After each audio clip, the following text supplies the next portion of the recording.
We talk about the inverse tangent function, and it's increasing and continuous on the domain. Okay, its domain is from negative infinity to positive infinity. Okay, that means all real numbers. That means everything. That means you can plug in anything you want. Okay, that couldn't happen for sine and cosine, but now for tangent, inverse tangent, we can plug in anything we want. Its range is going to be between negative pi over 2 and positive pi over 2. Basically, that's talking about quadrants 1 and 4. We're only going to be in quadrants 1 and 4. 1 if we're positive, 4 if we're negative. Notice that this is written in parentheses instead of brackets like sine and cosine were. Basically, that means that we will never equal. And that kind of harkens back to the asymptotes that we should remember drawing when we grabbed a tangent curve, okay? It has to do with the asymptotes, but it's never going to equal pi over 2, and it's never going to equal negative pi over 2. It just has to be in between or something, okay? So again, this is important. The domain and the range, very important to remember. X-intercept is 0, y-intercept is 0. We've got symmetry with the origin. That makes this an odd function. And then they talk about the asymptotes. Y equals pi over 2. Y equals negative pi over 2. Those are actually asymptotes here. Okay. So then they just kind of lump all three of the others together. You've got inverse cotangent, inverse secant, and inverse cosecant. So they don't get their own slide. They put them all three together. And they're giving you the ranges there. These are the ranges, and that's going to be important. But I think it's a lot easier to see if you look at this chart. Okay, look at this chart.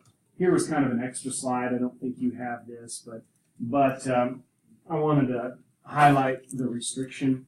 If you're looking at the graph of sine x, we can tell it's not 1 to 1, and so that's why they've restricted it. What we've done, what you do is you restrict it to just looking at this part, and notice just that part goes from negative pi over 2 to positive pi over 2, okay? That would be the x values, but when you do an inverse, you switch x and y, and so the x values over here correspond to the y values over here.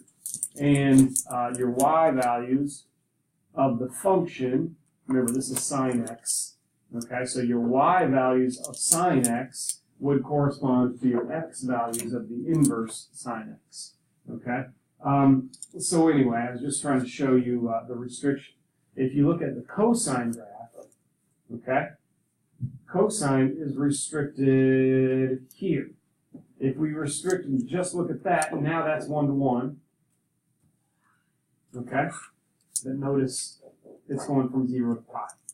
Okay, so if cosine's x values goes from 0 to pi, then inverse cosine's y value goes from 0 to pi. There's your restriction. And then as for tangent, it's pretty easy to see how to restrict this. Just take one of the tangent curves and get rid of all the others. If you just took one of the tangent curves, that would be 1 to 1. Again, the domain of tangent is going to equal the range of the inverse tangent. And likewise with the range of tangent being the domain. Okay. So then this chart is really important. What I would really pay attention to the range. Okay? And there's two different schools of thought. Either you want to focus on the actual interval, or you want to focus on the quadrants involved. Maybe it's good to know both. Quadrant 1 is always going to be where we're positive, and then the second one, it's going to be negative in quadrant 4 for inverse sine. It's going to be negative in quadrant 2 for inverse cosine. Okay? The second one is always going to be where we are talking about the negative values. Quadrant 1 is always going to be positive. So when you get a positive value, it's always going to be in quadrant 1. That's going to be the easy part. But you're going to have to look at these intervals so that you know where to put down an angle for a negative input. Okay? It also helps to know that the domain values. The domain is the input,